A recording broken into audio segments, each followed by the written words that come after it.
Hey guys, to help run the forums, host the website, and travel, we've introduced a universal service fee for in-depth coverage, including this video. My goal is to be unbiased and transparent. It's a privilege to serve you. This is not an endorsement. Let's get into it. Hey guys, it's a beautiful day and I'm excited to show you this bike. This is one of my favorite new commuter bikes from BULLS. We got a 2019 28 E45. And the 28, I think it's talking about these 28-inch wheels. So that's like the diameter. You'll see 26-inch, 27.5, and then 28, which is 700C. You know, that gives you a lower attack angle, a little bit more air volume. Sorry. That's okay, you're doing great. Having fun. So we're just hanging out in the park, right? So anyway, with a larger wheel diameter, you get a lower attack angle, which improves comfort, and then fairly high air volume on these. These are 28 by 1.75, right? So sometimes on like city and urban bikes, you get these really narrow tires. They're supposed to be efficient. There's less of a contact patch, less drag. But when you have an e-bike, you usually tend to go a little further. Maybe you're riding more regularly, potentially faster. E45, this is a 45 kilometer per hour electric bike, class 3, roughly 28 miles per hour, okay? So the comfort is definitely warranted, even if there is a tiny bit of extra drag. And this bike does weigh 59.9 pounds, okay, roughly 60 pounds. And we weighed this one right here, the 53. They also have a slightly larger frame size in the mid step.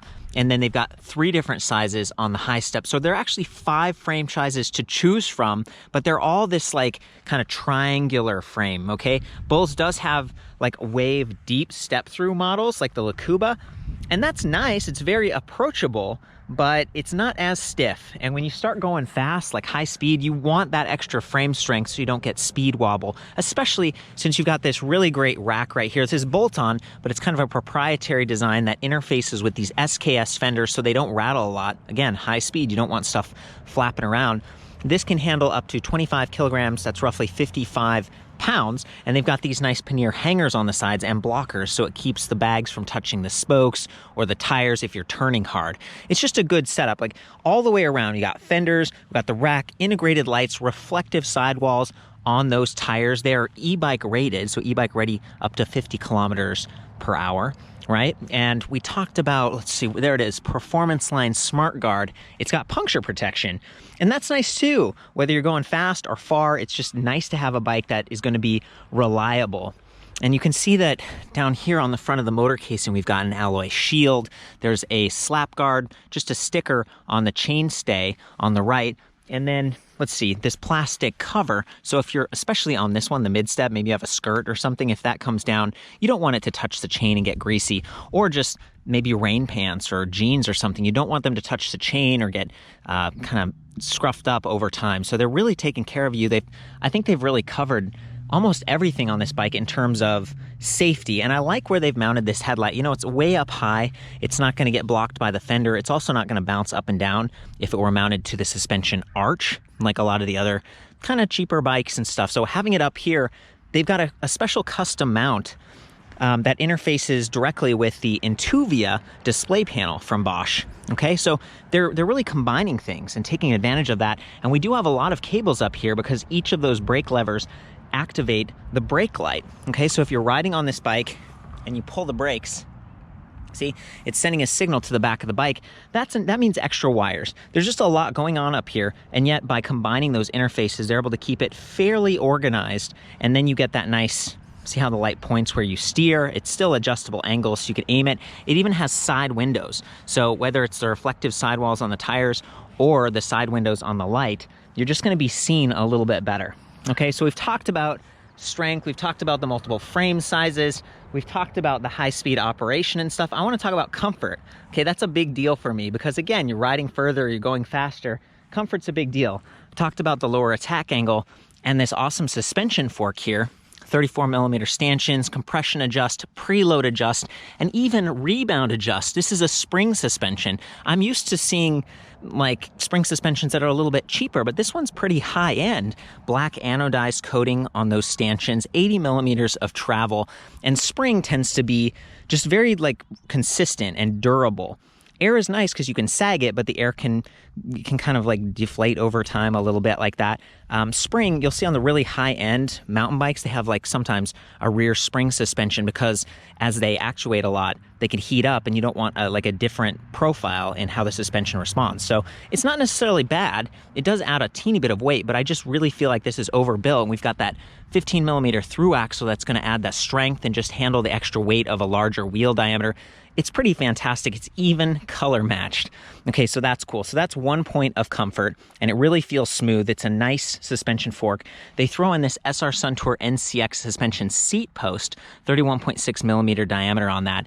They just throw it in. So you get that straight out of the gates, and it's also adjustable. So it has like a preload adjust. If you take that thing out, there's a bolt in the bottom. You can tighten it or loosen it and preload the springs. If you're someone who's a little bit heavier and you don't want it to feel like really bouncy, you can kind of stiffen it up. So I like that. I actually have bought this aftermarket and used it myself. It's a nice post. So the fact that it's just included in the price, I think this is $45.99. So $4,600, not too bad for a speed pedelec with like everything included.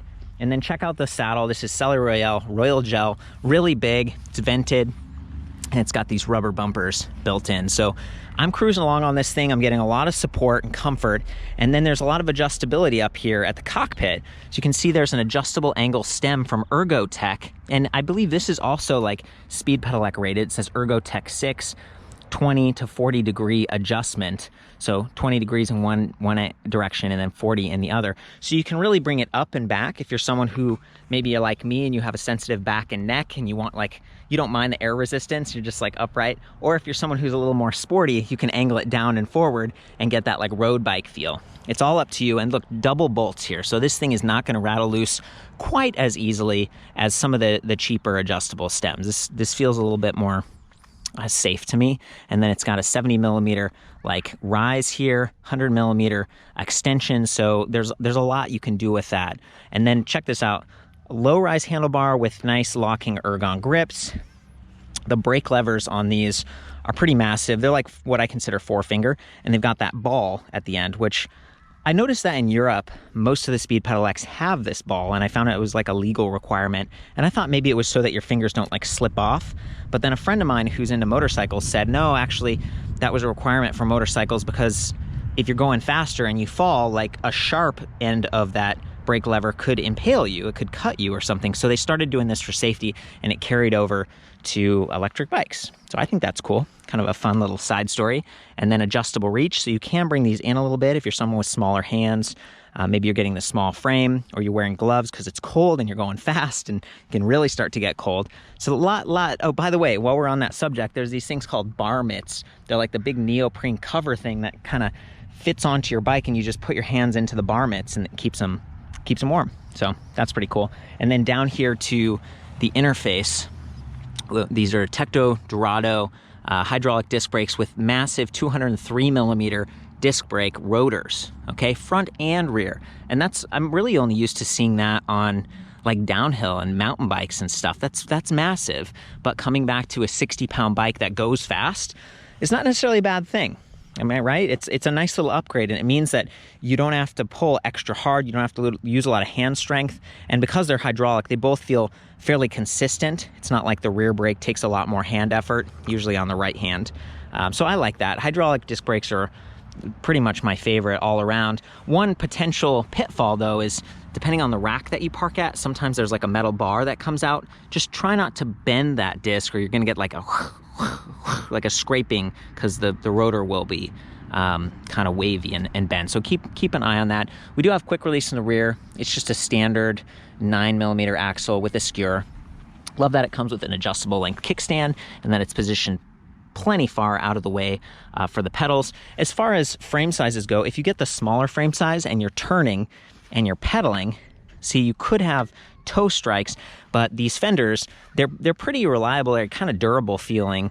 I haven't noticed a lot of noise and bounce, and they've got that rubberized end piece, so this can get bumped by curbs or by your shoes and it won't mess up the rest of the fender. So pretty high-end stuff there. Interesting nylon platform pedals with sandpaper grip. Might be a little less sharp than the metal pedals that I'm used to riding on mountain bikes that can kind of cut you up. So that's a pretty good, it's kind of a win. And then these big windows right here so snow and stuff could get pressed through and not build up. Got reflectors built in. It's a pretty good overview of like the bike frames. It only comes in this one color, matte gray.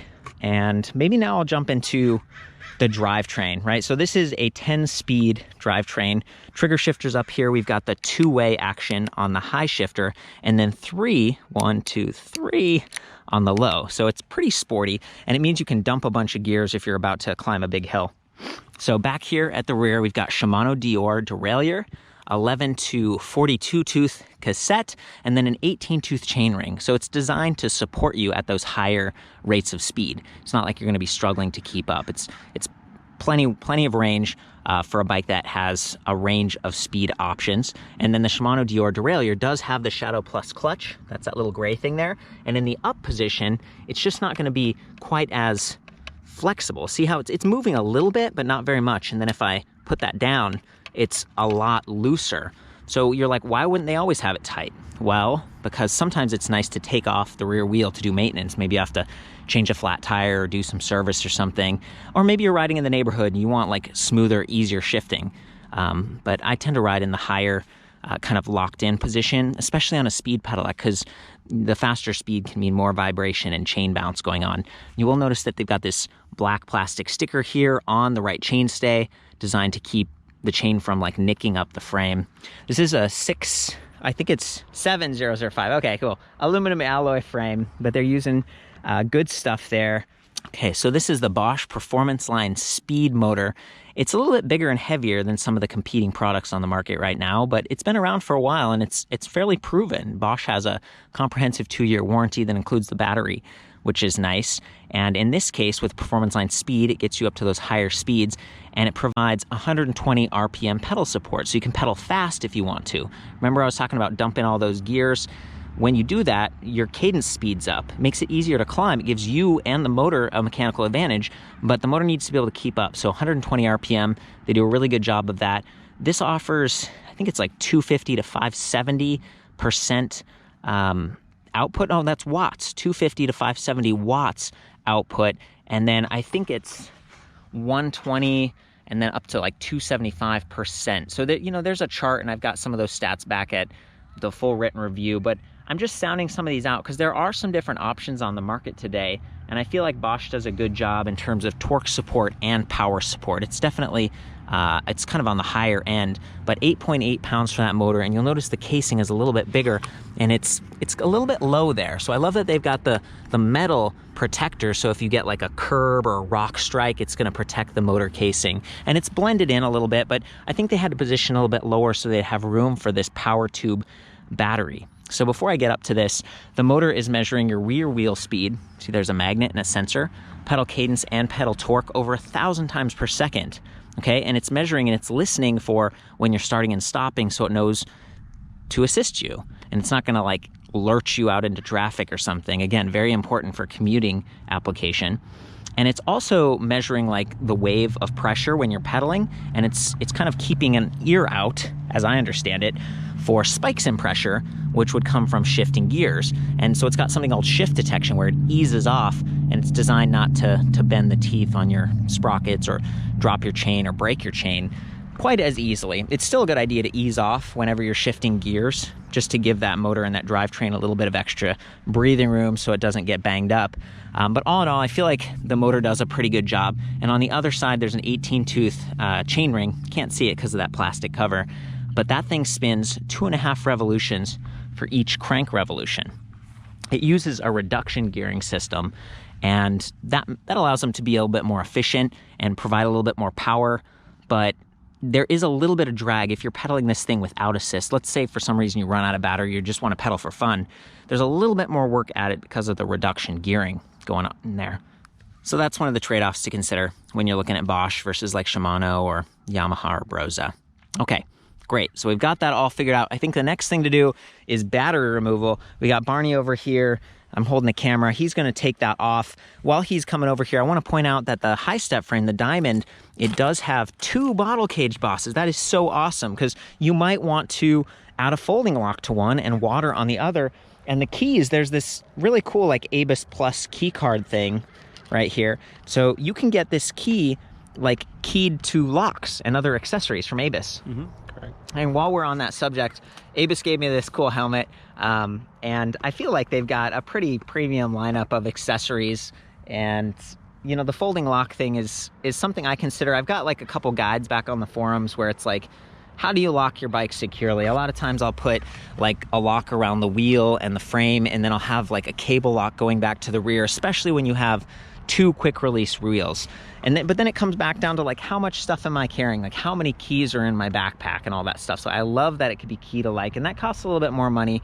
So coming back to that price point, they're really getting a lot of value here, and that's part of why this is one of my favorite bikes.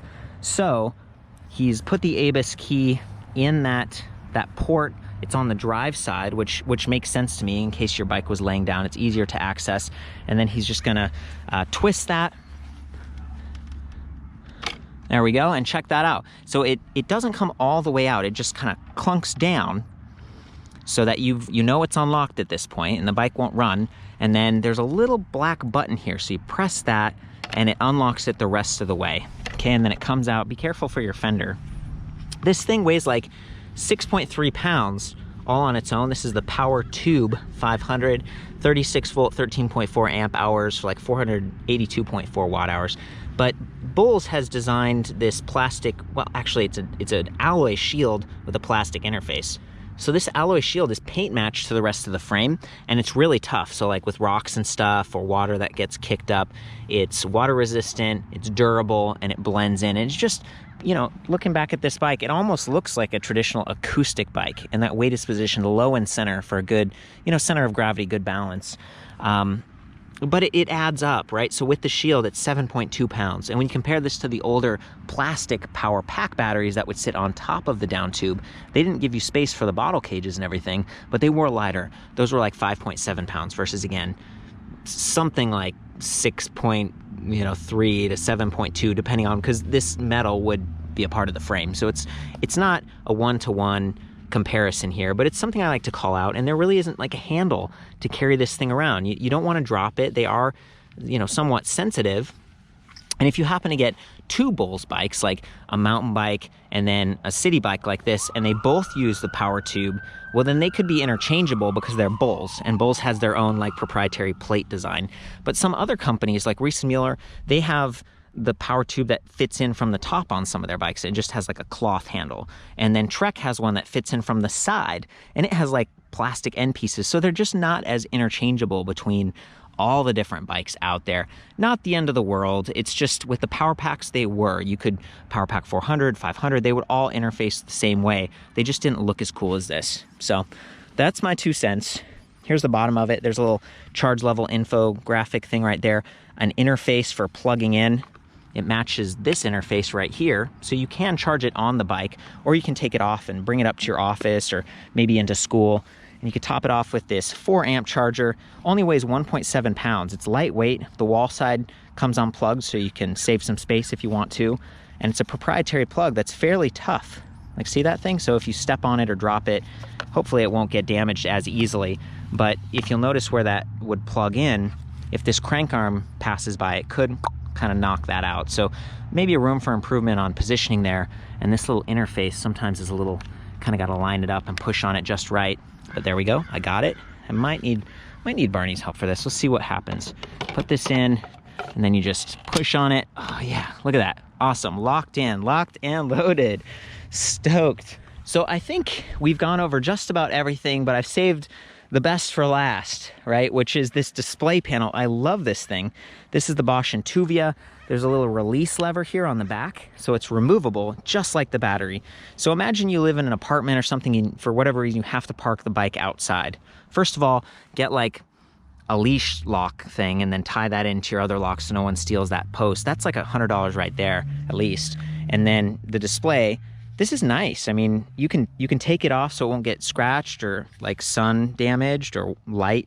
I guess over time, water and stuff too. It's water resistant, but I don't know. I like to take good care of my stuff, and you're spending a lot of money here. So when it's time to put it back on, it just clicks right down. But before we do that, check this out. There's like a little micro USB charging port built into the side. This can be used for diagnostics at shops, but it also puts out like 5 volts, 500 milliamps, which is enough to charge or maintain most Android devices. Sometimes iPhones, they require like a full amp, so 1,000 milliamps.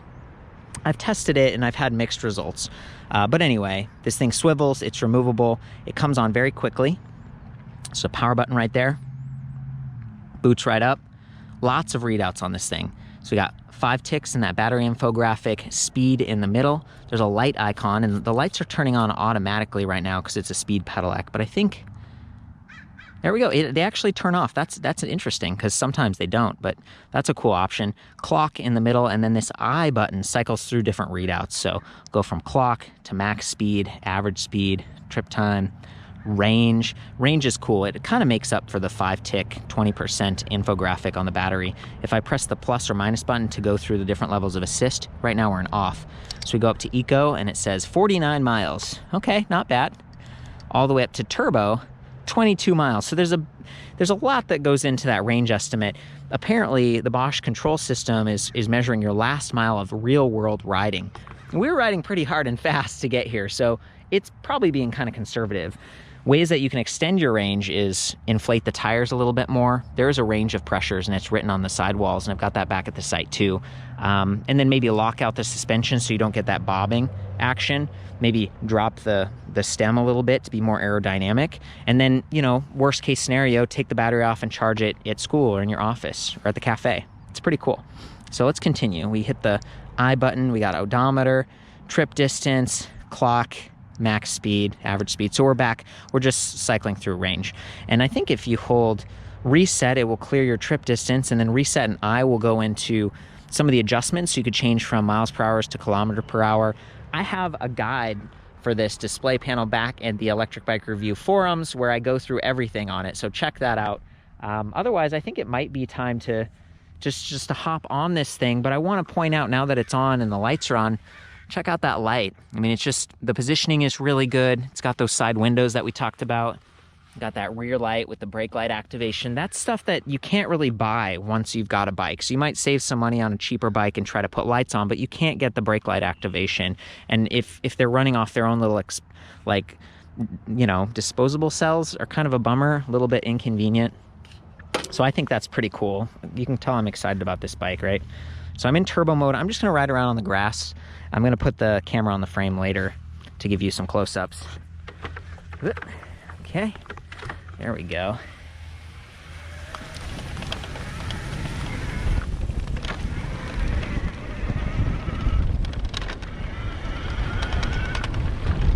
Well, normally I wouldn't be stoked to do this because I do have that sensitive neck and back, but with all that suspension and just the comfortable tires and stuff, this thing is super, super like steady, it's comfortable. And you know, we're not really at high speed right now, but it's just handling this choppy terrain like a champ. And I wanted to really show you like the fenders. See how quiet they are? I think the one thing we're hearing there is the chain bouncing a little bit into that chain cover. Maybe, do you mind hopping on the high step, Barney? We can just go for a ride. I'll get some third-person perspective. There he goes. He approaches the bike. He mounts up. Is it on, Barney? Has he turned it on? Yep. Oh, he left it in high gear. Look at those shiny reflective tires, man. Working great. And the suspension. Beautiful. Tons of fun racing around like the park here.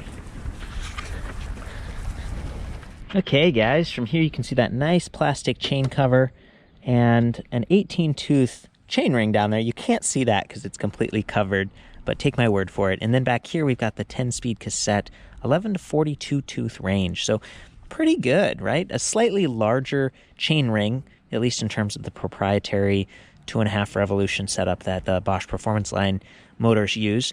And that helps to offset these bigger wheels when going at higher speed with a broad range of gear. So they've dialed this in so it's not like you're struggling to keep up when you reach those higher speeds. You can pedal pretty comfortably. and I appreciate that.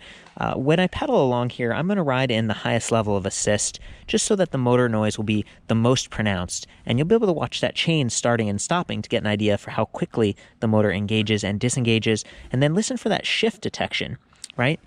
So it should ease off just a little bit to smooth out the shifting. Definitely appreciate that. And then the 120 RPM support that the motor delivers means that if you're going on flats or maybe descending and you see a hill coming up and you're like, okay, I got to climb that hill, you can downshift, you can dump a bunch of those gears up to 3 at once with that big lever, and that's going to make it easy to climb, but all of a sudden your cadence is going to pick up and the motor won't fail you. So some of the other city motors, and including the Bosch Activeline motors, they only support 100 or 105 RPM. This is 120, so it means you can pedal quickly and the motor won't drop out on you. I really appreciate that. So here we go.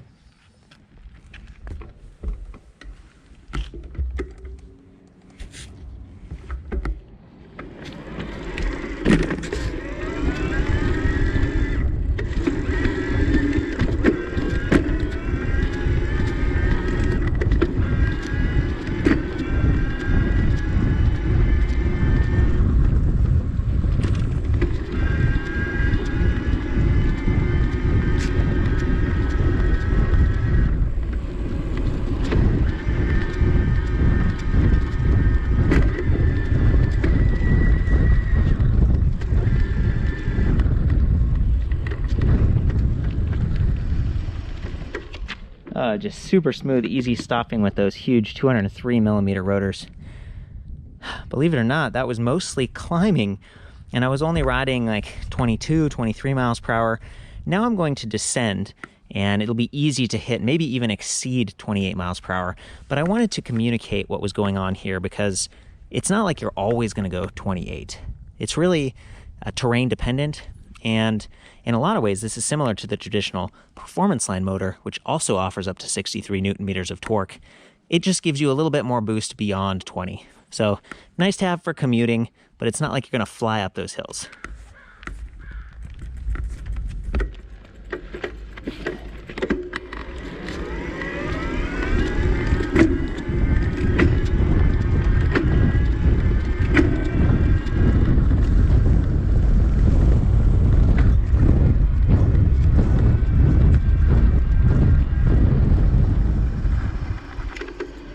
Go. Now that was just about 28 right there. You definitely start to feel it at those speeds. From here you can see that suspension fork. I'm just going to go over some bumps and stuff. I'm really liking this setup. It's pretty nice, especially when you combine it with the suspension seat post.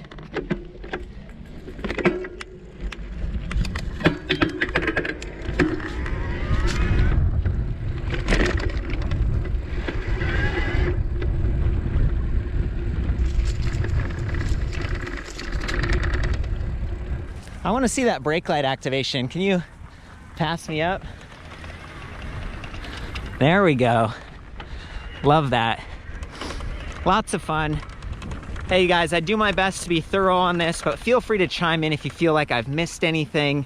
Of course, I have all the specs and everything back at the website, ElectricBikeReview.com. I measured both of these frames by hand, and I weighed them by hand.